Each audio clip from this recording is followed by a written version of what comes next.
It's All Talk. I'm Kevin Deitz coming to you live from the Golden Tower of the Fisher Building where Michigan comes to talk. Democrats are talking, including AOC, House Minority Leader Hakeem Jeffries, even Michigan's Sri Tanadar, talking about Donald Trump needing to be impeached for not getting full support of Congress before hitting Iran. Is this a smart move or a really bad idea? This is what Democratic Senator John Fetterman from Pennsylvania thought about it. Alexandria Ocasio-Cortez says the president shouldn't be impeached because he's impulsive. What do you think of that? No, I mean, of course, no. She knows it. I know it. We all know it. That's not going anywhere. And, you know, he's been impeached twice, and now he's still our president as well now, too. So it's not going anywhere, and I don't think that's helpful. And I think if you throw that term around, that actually diminishes what the severity of what impeachment is really reserved for. Not going anywhere. Let's bring in Dave Dulio, Director of the Center for Civic Engagement and Political Science Professor at Oakland University. Good morning, sir. How are you? I'm hot, Kevin. How are you? It is warm. I'll give you that. We are in a heat wave, for sure. Hopefully people are drinking lots of water out there. Are we throwing a bucket of water on this impeachment idea? A bucket of cold water. Senator Fetterman is exactly correct.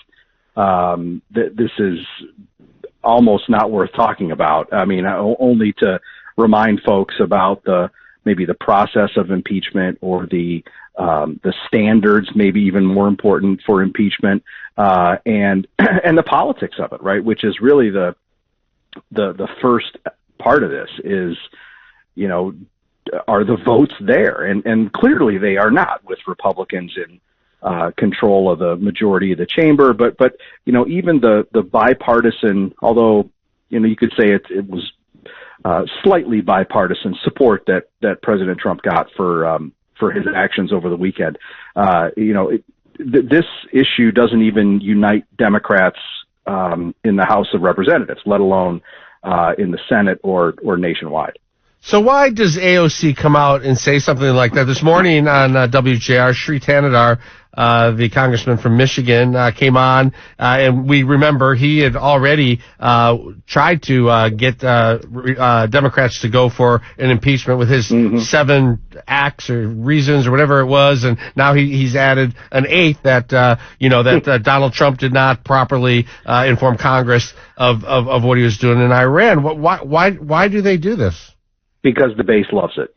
I mean, that's it's a simple answer, right? The Democratic base gets frothed up over any sort of fight against the president. They love this talk of impeachment. And at this point, right, it's a pipe dream of having him somehow removed from office, right? I mean, it just is not even something that's in the realm of possibility at this point. The midterms are going to happen. They're coming up. Whoever, if Donald Trump is able to keep control of the House and Senate, he's going to have a much better opportunity to get his agenda pushed through. If Democrats were to take over either the House or Senate, they could really muddy things up, really slow things down. Does this kind of talk, does it push independents towards Republicans, or are they not paying attention? They're not paying attention. And, as you know, Kevin, we're more than a year away from Election Day in 2026, and that's multiple lifetimes in politics. So much can and will happen in the meantime. It's far too early to say that, but it's worth reminding your listeners that historical trends would indicate that 2026 is likely, not certainly, but likely to be a bad year for Republicans. The outcomes in midterm elections going back to the 1930s indicate that the candidates of the president's party do poorly, and it remains to be seen if that trend will hold in 2026. It's interesting, though, because Donald Trump ran on the border. He ran on the economy, world security. The border, he shut down. The immigration still obviously very tense and much debated issue of where to go, but the border itself shut down. We'll see where the economy ends up. It's interesting, but the world seems to feel safer right now. Does this stuff hold, or does this not necessarily age well? What happened in Iran? Does that possibly not age well in the midterms? Well, we'll see. We've seen how things can change so quickly just over the last couple of days, right? Between the decision to drop those bombs on those nuclear sites, to retaliation at the U.S. Air Base in Qatar, to the announcement of a ceasefire, to the apparent violation of that ceasefire by Iran. So I mean that's just over a couple of days, and we've got months and months until Election Day. So it's far too early to predict where we will be. I will say that the president's approval rating at this point in time is about as high as it's ever been, and that's relatively low compared to other presidents. He's in the high 40s, low 50s, and if that's the case, he's got a chance. Republicans have a chance to keep those majorities in both the House and Senate. I'm fascinated by Donald Trump's willingness to just put things out there on social media. I mean, it's like Israel. He's like, Israel, turn those planes around and head home.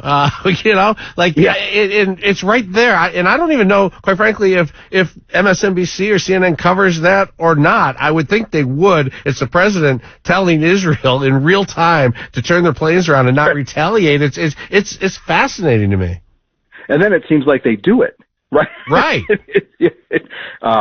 So it's something about our sort of information space at the moment, right? Where, because of social media, because of the constant coverage, we can see things play out in real time. It's quite something to watch. Do you think he's right to, just address the people directly? We went through this with Twitter the first time, and he was Twitter crazy. We don't see as much of his stuff on Truth Social. He's still very, very active. But overall, has this been a smart move to talk directly to the people?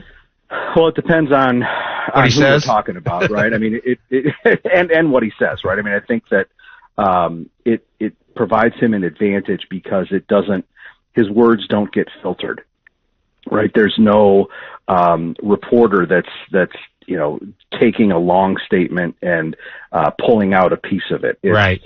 He gets his entire message right to the public, and then of course it's analyzed to death after the fact, right? But and that's where you start to see some of the partisan media get. Yeah, I do, but I think it has given the American public their own chance to decide if they like what he's thinking or not, because if they choose to, they can look and find it themselves. Dave Dulio, political science professor at Oakland University, thanks so much. It's All Talk. I'm Kevin Deitz. We asked